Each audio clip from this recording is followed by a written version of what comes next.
ವಿಶೇಷ ಏನಂದ್ರೆ ಇವತ್ತು ಈ ರಾಜ್ಯದಲ್ಲಿ ನಾವು ಮಾಧ್ಯಮಗಳಲ್ಲಿ ನೋಡ್ತಾ ಇದ್ದೀವಿ, ಮಾನ್ಯ ಸಿದ್ದರಾಮಯ್ಯನವರನ್ನ 2.5 ವರ್ಷ ಆಗಿದೆ, ಅವರನ್ನ ಇಳಿಸಬೇಕು ಅಂತ ಹೇಳಿ. ಅರೆ ನಾವು ಇವತ್ತು ಕೇಳ್ತಾ ಇದ್ದೀವಿ, ಯಾರ ಹತ್ರ ಆಗಿದೆ ಇದು 2.5 ವರ್ಷ ಅಂತೇಳಿ? ಯಾರು ಹೇಳಿದಾರ? ಏನು ಮಲ್ಲಿಕಾರ್ಜುನ್ ಖರ್ಗೆ ಸಾಹೇಬ್ರು ಹೇಳ್ಯಾರ? ರಾಹುಲ್ ಗಾಂಧಿ ಅವ್ರು ಹೇಳ್ಯಾರ? ಸೋನಿಯಾ ಗಾಂಧಿ ಅವ್ರು ಹೇಳ್ಯಾರ? ವೇಣುಗೋಪಾಲ್ ಸಾಹೇಬ್ ಹೇಳ್ಯಾರ? ಯಾರು ಹೇಳ್ಯಾರ್ರಿ? ಯಾರು ಹೇಳೇ ಇಲ್ಲ. ಆದ್ರೂ ಸಹಿತ ಇವತ್ತಿನ ದಿವಸ 2.5 ವರ್ಷ ಅಂತೇಳಿ ಮಾಧ್ಯಮಗಳಲ್ಲಿ ಬರ್ತಾ ಇದೆ. ಆ ಕಾರಣಕ್ಕಾಗಿ ಇವತ್ತಿನ ದಿವಸ ನಾವು ಕಲಬುರಗಿ ನಗರದ ಶರಣಬಸವೇಶ್ವರ ದೇವಸ್ಥಾನದಲ್ಲಿ 2013ರಲ್ಲೂ ಸಹಿತ ನಾವು ಪೂಜೆ ಮಾಡಿ ಹರಕೆ ಹೊತ್ತಿದ್ದೀವಿ, ಮಾನ್ಯ ಸಿದ್ದರಾಮಯ್ಯನವರ ಮುಖ್ಯಮಂತ್ರಿ ಆಗಬೇಕು ಅಂತೇಳಿ.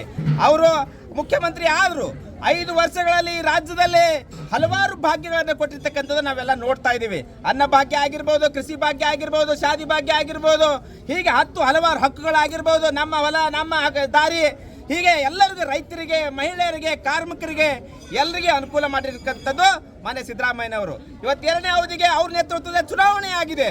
ಇವತ್ತು ನೀವು ಈ ರಾಜ್ಯದಲ್ಲಿ ಎಲ್ಲ ದಲಿತ ಸಮಾಜ, ಹಿಂದುಳಿದ ವರ್ಗದವರು, ಅಲ್ಪಸಂಖ್ಯಾತರು, ಮೇಲ್ವರ್ಗದವರು, ಮಹಿಳೆಯರು, ಕಾರ್ಮಿಕರು ಎಲ್ಲರೂ ಸಹಿತ ಯಾವುದೇ ಜಾತಿ ಭೇದ, ಯಾವುದೇ ಧರ್ಮ ಇಲ್ಲಿ ನೋಡ್ಲಾರ್ದೇನೆ ಅವರಿಗೆ ಇವತ್ತು ದಿವಸ ಕಾಂಗ್ರೆಸ್ ಪಕ್ಷಕ್ಕೆ ವೋಟ್ ಹಾಕಿ 136 ಸೀಟನ್ನು ತಂದಿದ್ದಾರೆ.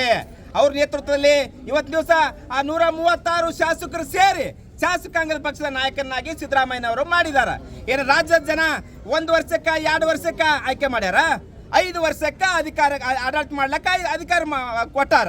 ಇವತ್ತು ದಿವಸ ಶಾಸಕರೆಲ್ಲರೂ ಶಾಸಕಾಂಗದ ಪಕ್ಷದ ನಾಯಕನ ಆಯ್ಕೆ ಮಾಡೋ ಸಂದರ್ಭದಾಗ ಯಾರಾದ್ರೂ 2.5 ವರ್ಷಕ್ಕೆ ಸಿದ್ದರಾಮಯ್ಯನವರು 2.5 ವರ್ಷಕ್ಕೆ ಮತ್ತೊಬ್ರು ಅಂತ ಹೇಳ್ಯಾರ?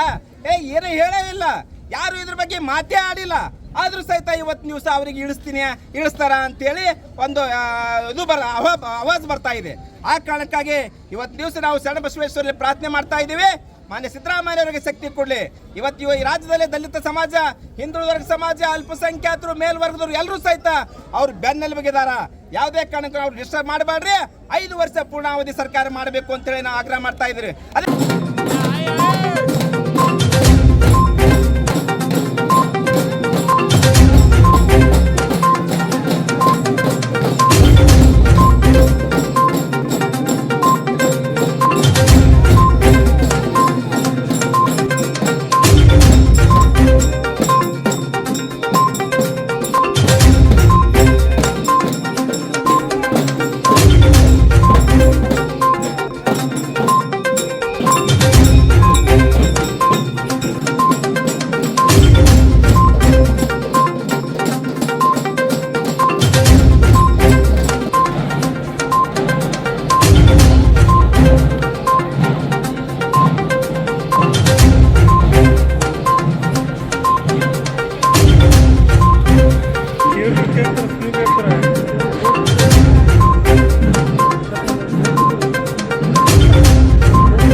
ಕೊಡಲ್ರಿ ಅವರು ಬಂದು ಟೈಮ್ ಹೊಡಿತಾರೆ.